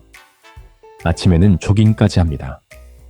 게이 이웃들과 함께 조깅을 하는 레스터를 보며 리키의 아버지는 레스터도 게이가 아닌가 하는 의심을 합니다. 부자와 인사를 나눈 뒤 레스터는 영화를 빌린다는 구실로 리키의 방에 갑니다. 그리고 최상품 마리화나를 구입합니다. 리키의 컬렉션들을 보면서 레스터는 자신이 과거의 햄버거 가게에서 힘들게 일을 하며 음반들을 사 모았던 시절을 그리워합니다. 그는 급기야 회사에 사직서를 제출하고 편집장의 공금 횡령을 폭로하겠다고 협박해서 퇴직금의 플러스 알파까지 두둑이 챙깁니다. 그런 다음 홀가분한 마음으로 패스트푸드 음식점에 취직을 합니다. 캐롤린은 버디와 식사를 합니다. 버디가 자기 개발서에 나올 법한 대사를 내뱉자 캐롤린은 뻑이 갑니다. 결국 그 두 사람은 불륜 관계가 됩니다. 버디의 조언대로 캐롤린은 사격을 하며 스트레스를 풉니다. 총을 구매한 그녀는 거칠 것이 없다는 듯 매우 들떠 있습니다. 리키는 일상의 풍경을 찍는 일에 열중합니다. 제인과 안젤라가 왜 죽은 새를 찍냐고 묻자 그는 아름답기 때문이라고 대답합니다. 안젤라는 곧바로 그를 정신병자 취급하고 제인은 판단을 보류합니다. 안젤라는 따분하다며 가려고 하지만 제인은 리키와 함께 있는 쪽을 선택합니다.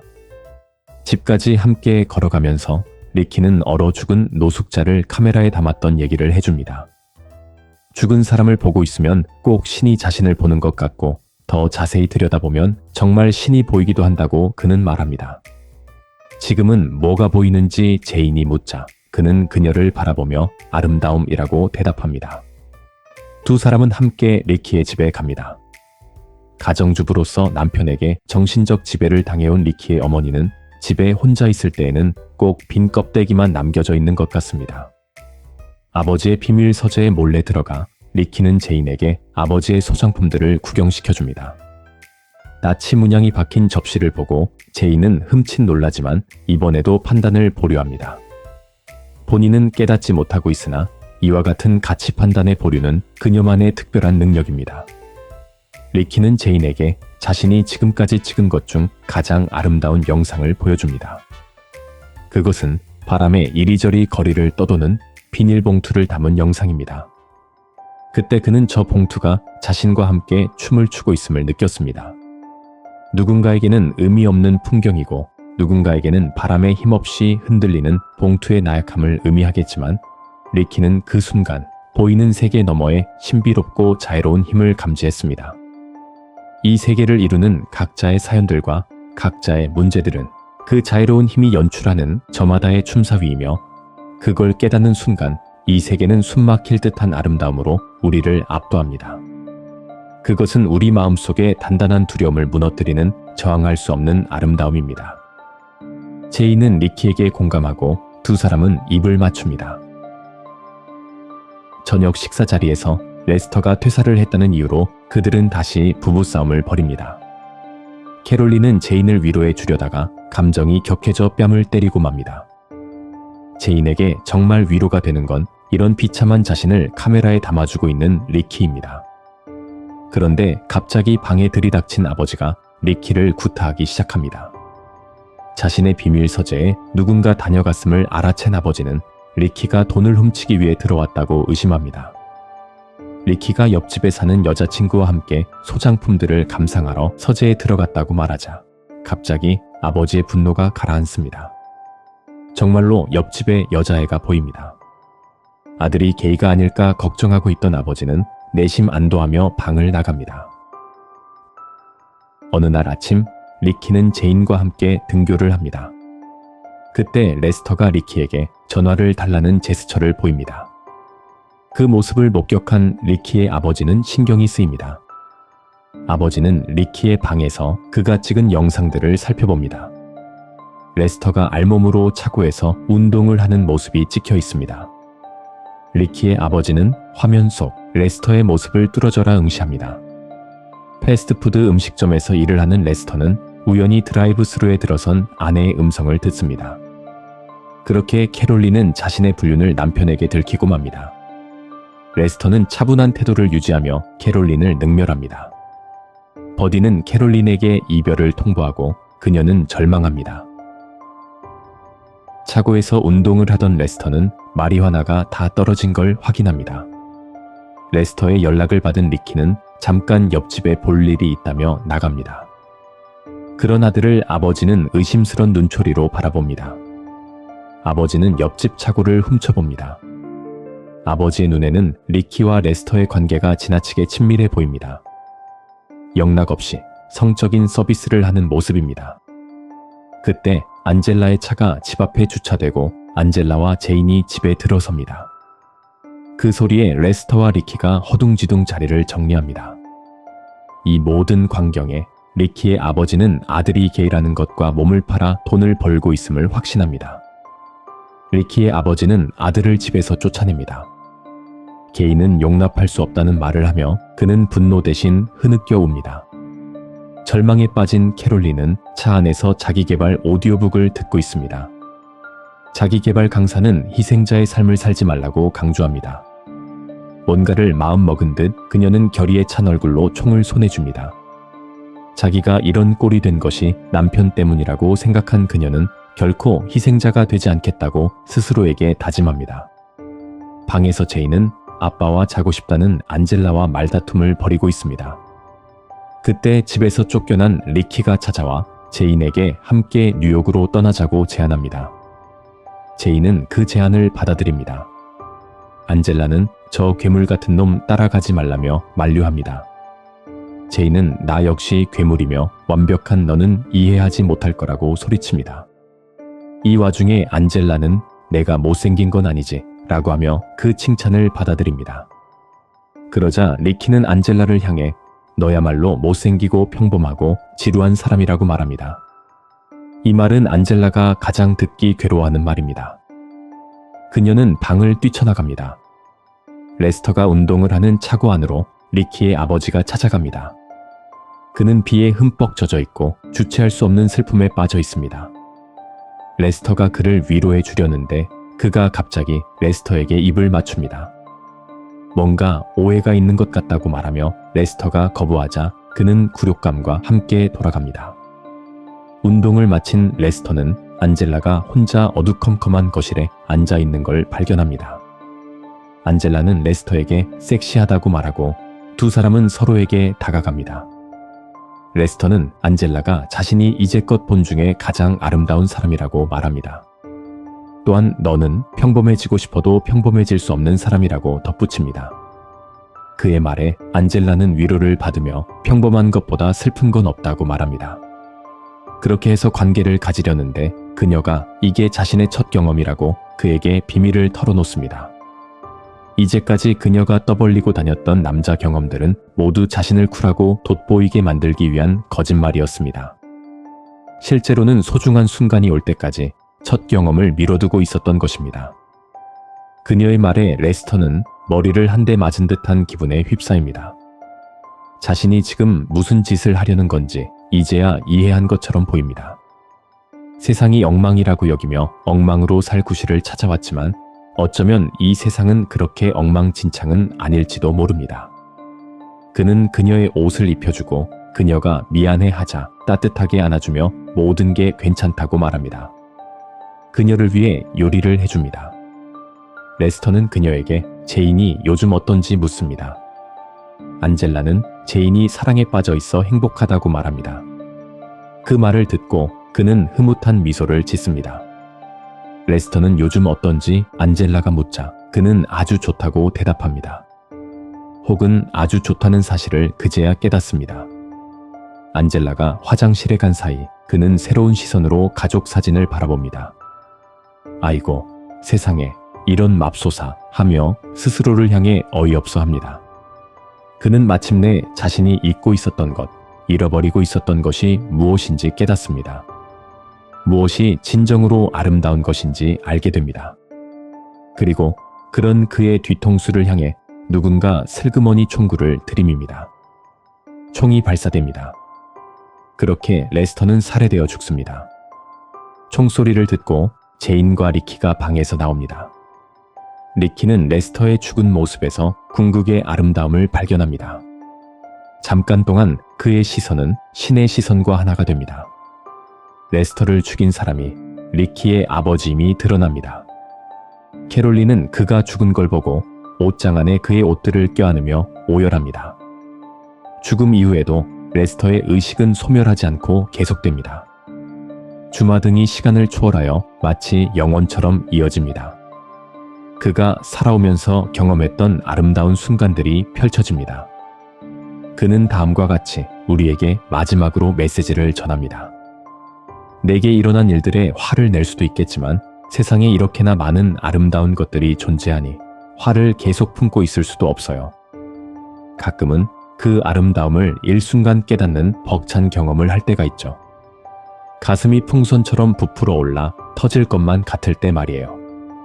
그러면 나는 마음을 가라앉히고 그 아름다움에 대한 집착을 버려야 한다는 걸 기억해요.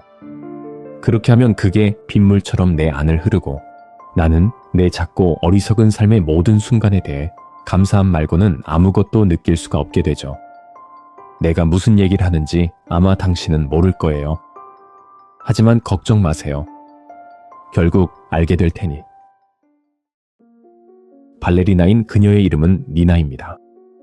그녀는 어머니와 단둘이 살고 있습니다. 어머니 역시 발레리나 출신이며 출산을 계기로 은퇴를 했습니다. 오늘 니나는 기분이 좋아 보입니다. 발레단 감독이 그녀에게 비중 있는 배역을 약속했기 때문입니다. 옷을 입혀주려던 어머니는 니나의 등에서 상처를 발견합니다. 무의식 중에 자신의 등을 긁는 버릇이 있는 니나는 별것 아니라는 듯 대충 얼버무립니다. 하지만 어머니는 등의 상처가 마음에 들지 않습니다. 오늘은 배역을 정하는 날입니다. 니나는 극장으로 향합니다. 극장 앞에는 포스터가 걸려 있는데 백조의 호수를 재해석한 새로운 무대를 선보인다는 내용입니다. 분장실에서 동료 단원들이 베스에 대해 이야기합니다. 베스는 이 극단에서 한때 최고의 스타였으나 이제는 한물간 취급을 받고 있습니다. 그때 새로운 단원인 릴리가 분장실로 들어오고 니나는 어쩐지 그녀가 신경이 쓰입니다. 모두들 몸을 풀다가 감독이 등장하자 매무새를 가다듬으며 긴장을 합니다. 감독이 돌아다니며 새로운 백조의 호수에 대한 컨셉을 이야기합니다. 주문에 걸려 백조의 몸에 갇힌 소녀가 자유를 갈망하다가 왕자의 사랑으로 그 주문을 풀기 직전까지 가지만 백조와 꼭 닮은 치명적인 매력의 흑조가 나타나 왕자를 유혹하고 절망에 빠진 백조는 절벽에 뛰어내려 죽으며 죽음 안에서 자유를 찾는다는 내용입니다. 감독은 새로운 공연에 맞게 새로운 백조 여왕을 뽑겠다고 말합니다. 다만 이 백조 여왕을 맡은 연기자는 백조와 흑조를 모두 연기할 수 있어야 합니다. 니나는 오디션 연습을 합니다. 백조 여왕 자리를 잃은 베스가 자신의 대기실을 난장판으로 만든 뒤 나옵니다. 베스의 대기실로 들어간 니나는 베스의 소지품을 몰래 챙깁니다. 니나의 연기를 본 감독은 백조 연기만 해도 된다면 그 역할은 그녀의 차지가 될 거라고 말합니다. 그러나 흑조 연기도 해야 합니다. 흑조의 도발적인 매력을 니나는 표현해낼 수 없습니다. 게다가 릴리가 들어오는 바람에 피날레를 연기하는 도중 균형을 잃고 넘어지는 실수를 합니다. 오디션을 망친 니나는 크게 상심합니다. 집에 와서 어머니 앞에서 울음을 터뜨립니다. 실수했던 부분을 계속 연습합니다. 발톱이 깨집니다. 어머니가 상처를 치료해줍니다. 니나가 내일 다시 감독 앞에서 오디션을 볼 거라고 말하자 어머니는 그래봤자 소용없을 거라고 대답합니다. 어머니는 니나 정도면 군무는 할 수 있을 거라며 너무 부담 갖지 말라고 말합니다. 평범한 재능으로 솔리스트가 될 수 없었던 어머니는 딸이 자신을 뛰어넘는 커리어를 쌓는 걸 내심 두려워하며 그녀의 재능을 깎아내리려 합니다. 다음날 니나는 감독에게 가서 어제 실수한 부분을 마스터했다고 말합니다. 감독은 니나의 문제는 테크닉이 아니라고 합니다. 정제되고 올바른 동작에만 집착하는 니나에게선 백조의 모습밖에는 볼 수가 없습니다. 흑조를 표현하려면 그 통제를 내려놓고 내면에 숨겨진 자유분방하고 어두운 욕망이 흘러나올 수 있도록 해야 합니다. 완벽함은 통제에서 나오는 것이 아니며 때로는 풀어줄 줄도 알아야 한다고 감독은 말합니다. 그러면서 갑자기 니나에게 입을 맞춥니다. 그녀는 자신도 모르게 그의 입술을 깨물어 버립니다. 그때 감독은 그녀 안에 잠재되어 있는 흑조의 모습을 보게 되고 결국 니나는 백조 여왕의 역할을 맡게 됩니다. 집에 갔는데 어머니가 보이지 않습니다. 어머니의 취미는 그림 그리기입니다. 한쪽 벽면에 니나의 초상화가 덕지덕지 붙어 있습니다. 샤워를 하고 난 니나는 등의 상처가 더 심해져 있음을 발견합니다. 그때 어머니가 집에 돌아옵니다. 그런데 어머니는 다소 생뚱맞게 케이크를 사왔습니다. 체중 조절을 해야 하는 니나는 난처해집니다. 케이크에는 니나의 커리어를 견제하려는 어머니의 의도가 담겨 있습니다. 니나가 먹기를 꺼려하자 어머니는 마음이 상해 케이크를 버리려 합니다. 할 수 없이 니나는 케이크를 먹습니다. 본격적으로 백조의 호수 연습이 시작됩니다. 그녀가 다른 단원들의 연습을 보고 있는데 감독이 다가와 릴리의 연기를 칭찬합니다. 몸의 동작이 정확하진 않지만 힘이 들어가 있지 않고 꾸밈이 없다는 것입니다. 자신이 갖지 못한 걸 가진 릴리를 보며 니나는 불안을 느낍니다. 후원회 파티에서 감독은 새로운 유망주 니나를 사람들에게 소개합니다. 심기가 불편해진 베스는 자리를 박차고 나갑니다.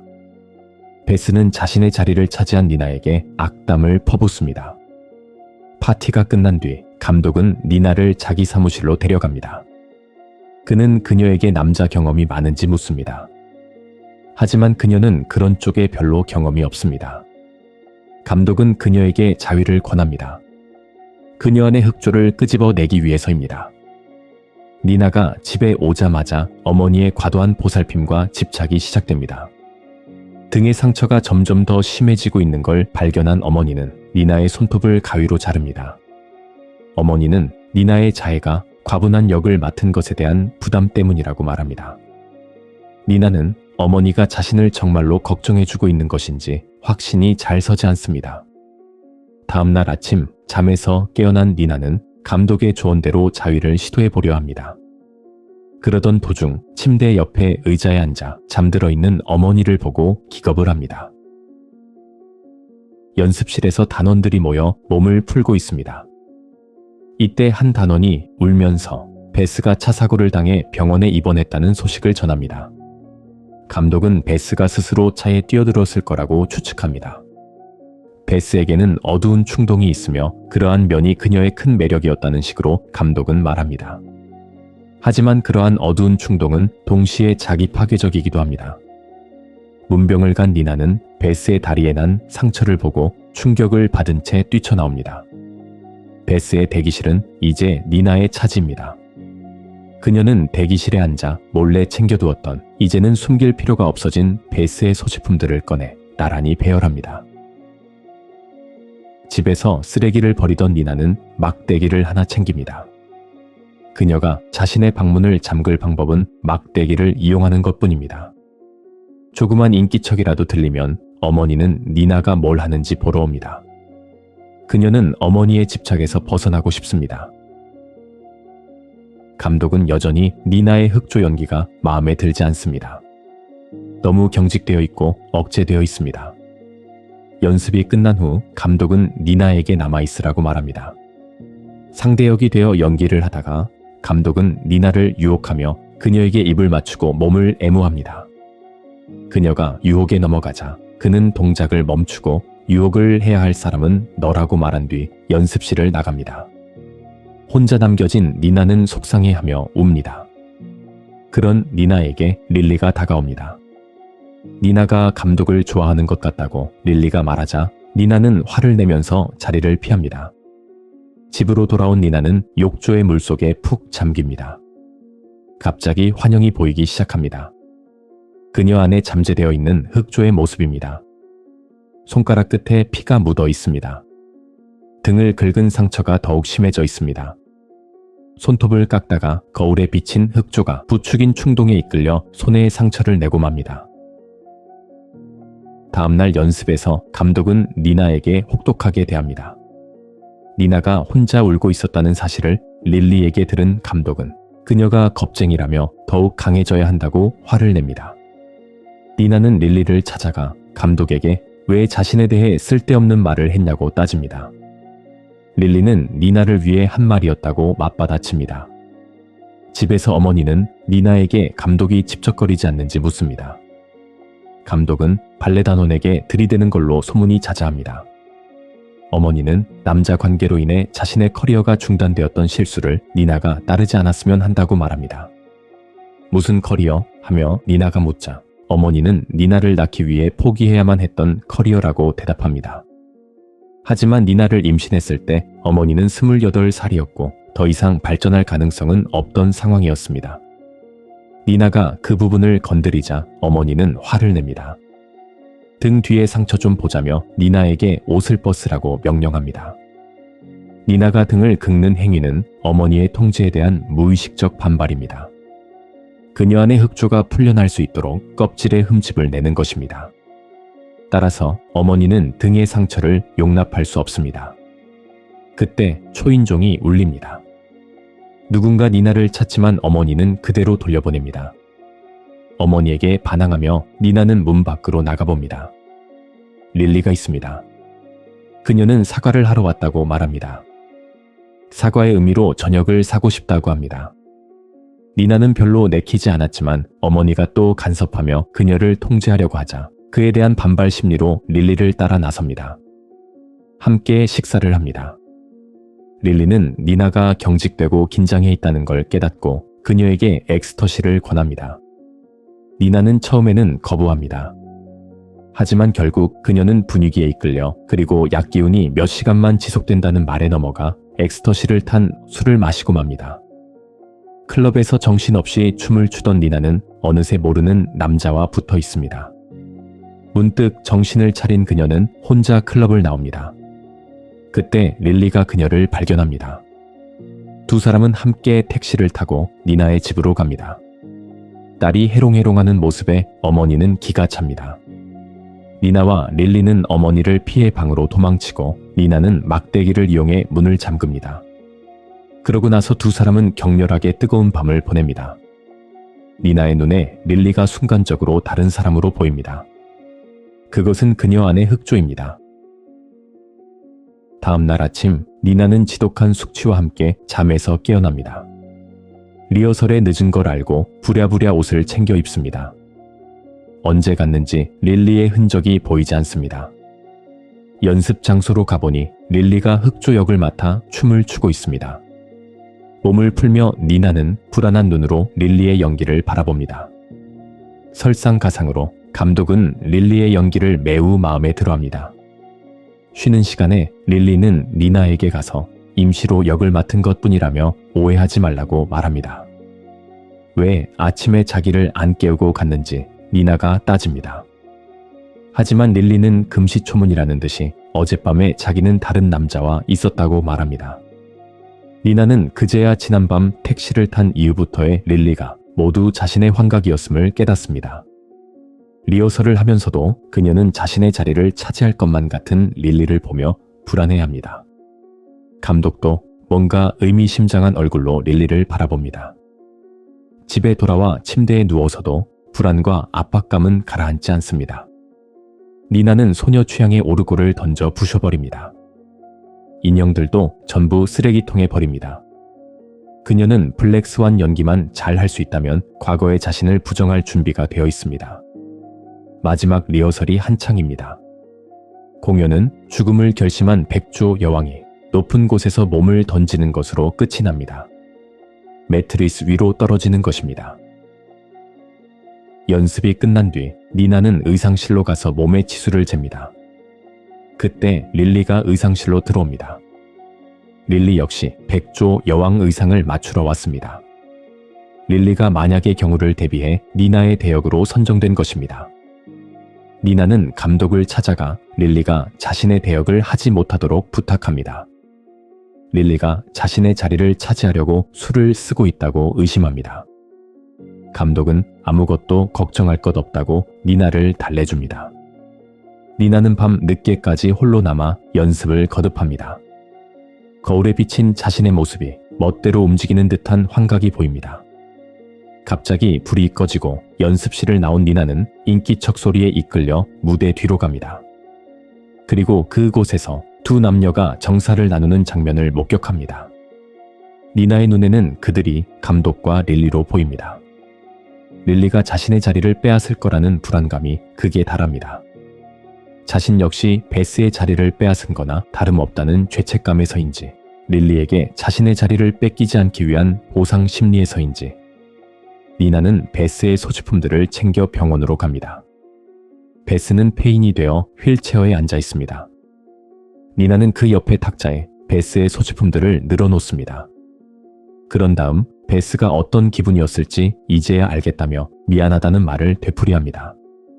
베스는 왜 자신의 물건들을 훔쳤는지 묻고 니나는 자기도 베스처럼 완벽해지고 싶어서 그랬다고 대답합니다. 그러자 베스는 자신이 완벽하지 않다며 손톱줄로 자신의 얼굴을 마구 찌릅니다. 환각 속에서 베스의 얼굴이 자신의 얼굴로 바뀌어 있습니다. 니나는 병실을 도망쳐 나옵니다.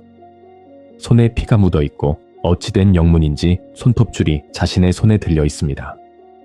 어디까지가 현실이고 어디까지가 환각인지 알 수가 없습니다. 집으로 돌아오고 나서도 환각은 계속됩니다. 어머니가 그린 그림 속 얼굴들이 기괴하게 제잘거립니다. 상처를 입어 피를 흘리고 있는 자신의 모습이 환영으로 보입니다. 이 환영은 백조로 상징되는 정제되고 억제된 니나의 본래 인격입니다.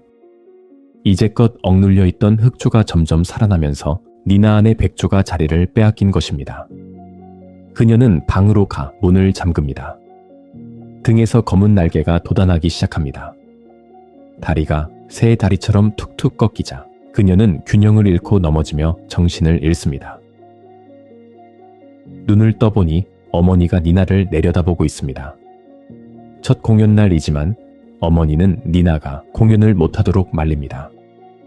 니나가 아파서 공연을 할 수 없다고 이미 전화를 해놓은 상태입니다. 하지만 니나는 그럴 수 없습니다. 두 사람은 몸싸움까지 벌입니다. 그녀 안의 흑조가 깨어나 어머니를 강하게 몰아붙이며 굴복시킵니다. 서둘러 극장으로 달려갑니다. 릴리가 대역을 하기로 한 상황에서 감독은 니나에게 정말 할 수 있겠냐고 묻습니다. 니나는 다소 도발적인 태도로 강한 의지를 보입니다. 평소와는 다른 듯한 그녀의 분위기에 감독은 흡족해하고 다시 백조 여왕 역할은 니나에게 돌아갑니다. 무대에 오르기 10분 전 발레 슈즈를 신으려던 니나는 자신의 발가락이 붙어있는 환각을 봅니다. 혼란스럽지만 지금 그녀에게 중요한 건 발가락 따위가 아닙니다. 마침내 니나는 무대에 오릅니다. 자신의 파트가 끝난 후 무대 뒤에서 릴리가 왕자 역을 맡은 배우와 애정 행각을 벌이는 걸 본 니나는 다시 불안을 느낍니다. 무대에 오른 그녀는 연기에 집중을 하지 못하고 실수를 합니다. 1막이 끝난 후 감독은 화를 내고 니나는 속상해합니다. 대기실로 왔는데 릴리가 니나의 자리를 차지하고 앉아 메이크업을 하고 있습니다. 릴리가 니나를 조롱하며 이제 자기가 블랙스완을 연기하겠다고 말합니다. 릴리의 얼굴이 흑조의 니나로 바뀌어 있습니다. 니나는 그녀를 몰아붙여 쓰러뜨립니다. 흑조와 백조가 니나를 차지하기 위해 몸싸움을 벌입니다. 니나를 차지한 흑조가 거울 조각으로 상대를 찌른 후 이제 내 차례야 라고 말합니다. 찔린 상대의 얼굴은 어느새 릴리로 돌아와 있습니다. 자신이 저지른 짓을 깨닫고 패닉에 빠진 니나는 일단 릴리를 화장실에 숨겨놓습니다. 흑조의 인격이 완전히 니나를 장악합니다. 무대에 오른 니나는 완벽한 흑조의 연기를 펼칩니다. 첫 파트가 끝난 후에도 무대 뒤에서 니나는 자신 안에서 꿈틀대는 자유롭고 강렬한 에너지를 느낍니다.